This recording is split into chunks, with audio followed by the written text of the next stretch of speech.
दोस्तों, मम्मी के बारे में हम सब ने सुना है कैसे इजिप्ट के राजा आज से हजारों साल पहले अपनी मम्मी बनवाकर पिरामिड में कैद कर लेते थे।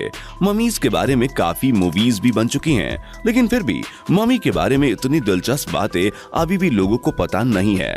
जैसे कि क्या आपने सुना है कि मम्मी सिर्फ इंसानों की नहीं बल्कि जानवरों की भी बनाई जाती थी। तो दोस्तों, पूरी इंटरेस्टिंग इंफॉर्मेशन जानने के लिए वीडियो में हमारे साथ अंत तक बने रहिए। Welcome to smart info. लेडी रे इजिप्ट की सबसे पुरानी मम्मी में से एक लेडी रे की मम्मी है, जो आज से 140 साल पहले थेबन टॉम नाम के इलाके से पाई गई थी। आर्कियोलॉजिस्ट की माने तो ये मम्मी 3500 साल पुरानी है और उस जमाने की किसी एक महारानी की यह लेडी नर्स या मेड हुआ करती थी। जब यह लेडी मरी थी तब उसकी उम्र महज 35 साल थी। इस मम्मी की खोज ने आर्कियोलॉजिस्ट का दिमाग खोल के रख दिया जब उन्हें पता चला कि लेडी रे इतने सालों की मम्मी होने के बाद भी उनके बाल बिल्कुल सही सलामत हैं। यही नहीं, उन्हें लेडी रे के कुछ बाल जांचने पर ऐसे भी मिले जिन्हें देखकर लगता था कि मानो ये अभी अभी निकले हों। लेडी रे के बालों को जैसे कंघी करके मम्मी बनाकर रखा गया था। आज भी उनके बाल बिल्कुल उसी स्टाइल में मौजूद हैं।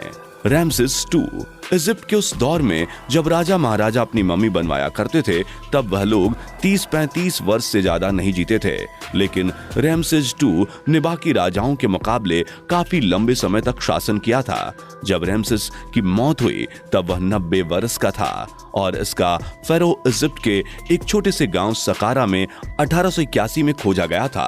आर्कियोलॉजिस्ट के मुताबिक इस जगह पर केवल राजा महाराजा या फिर जिन लोगों का ओहदा काफी ऊंचा था केवल उन्हीं को दफनाया जाता था। रैमसेस की मम्मी काफी अच्छी हालत में मिली थी और डीएनए टेस्टिंग से पता लगाया गया था कि रैमसेस 150 बच्चों का बाप बनकर मरा था। 1974 में जब ये पता लगा कि इसकी मम्मी खराब होने लगी है तो इसे पेरिस भेजने का प्रबंध कराया गया, लेकिन किसी देश से दूसरे देश जाने के लिए पासपोर्ट लगता है। ये इंटरनेशनल कानून है, लेकिन यह तो मम्मी थी, तो इजिप्ट की सरकार ने रैमसेस का पासपोर्ट बनवाया और फिर उसे पेरिस में एरोप्लेन के जरिए पहुंचाया और इस तरह रैमसेस दुनिया का पहला मरा हुआ व्यक्ति बना जिसका वीजा बनाया गया और इसके पासपोर्ट पे भी किंग लिखा हुआ था।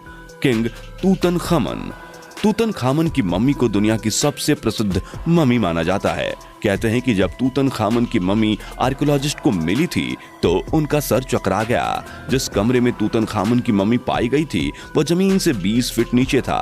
तूतनखामन को जब सत्ता दी गई थी तब वह सिर्फ 9 साल का था। 1922 के किंग्स वैली में पाई गई ये मम्मी सोने से लदी हुई थी। इतना सोना इससे पहले कभी भी किसी भी मम्मी के आसपास नहीं पाया गया था। तूतनखामेन की मौत 19 साल में हो गई थी और ऐसा माना जाता है कि तूतनखामेन की मम्मी पर इतना जादू टोना और रूहानी रखवाली तैनात की गई थी कि अगर तूतनखामेन की मम्मी को कोई छूता तो उसके तुरंत मौत हो जाती। लॉर्ड कनावन वह व्यक्ति था जिसने तूतनखामन की मम्मी को ढूंढने के लिए पैसे लगाए थे और हैरत की बात यह है कि तूतनखामन की मम्मी पाई गई थी तो उसके कुछ ही दिन बाद कनावन मच्छर के काटने से मर गया।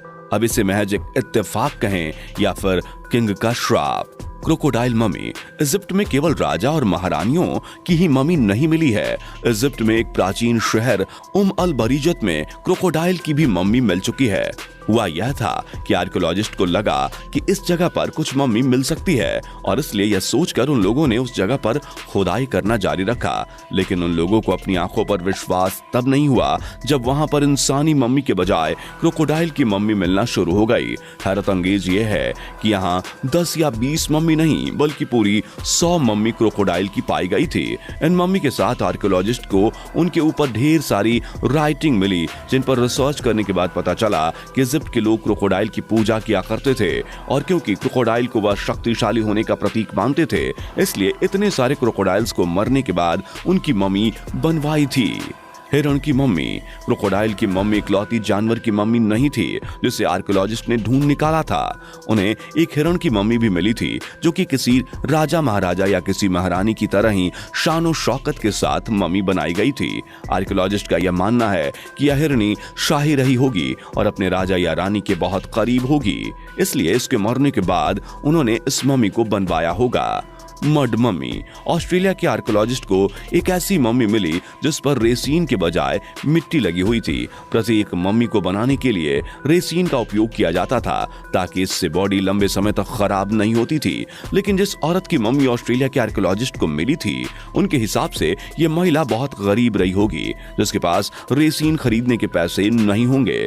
लेकिन हैरानी की बात तो यह है कि उसके शरीर में पाई जाने वाली मिट्टी उसके मरने के कई सालों बाद लगाई गई थी। ऐसा क्यों किया गया था, आज तक यह पहेली है। डायर अल मेडीना में 7 ऐसी मम्मी मिली हैं जिनकी बॉडी पे टैटू पाए गए थे। आर्कियोलॉजिस्ट हैरान थे ये देखकर, क्योंकि उन्हें आज से पहले कभी कोई टैटू वाली मम्मी नहीं मिली थी। उनका मानना था कि राजा महाराजाओं के महल में नक्काशी बनाने वाले ये कारीगर रहे होंगे और इसलिए इनके मरने के बाद इनकी बॉडी पर टैटू बनाया गया होगा। तो दोस्तों, कैसी लगी हमारी ये स्टोरी, हमें कमेंट करके बताइए और ऐसी ही वीडियोस को देखने के लिए हमारे चैनल को सब्सक्राइब करें। तब तक के लिए वंदे मातरम, भारत माता की जय।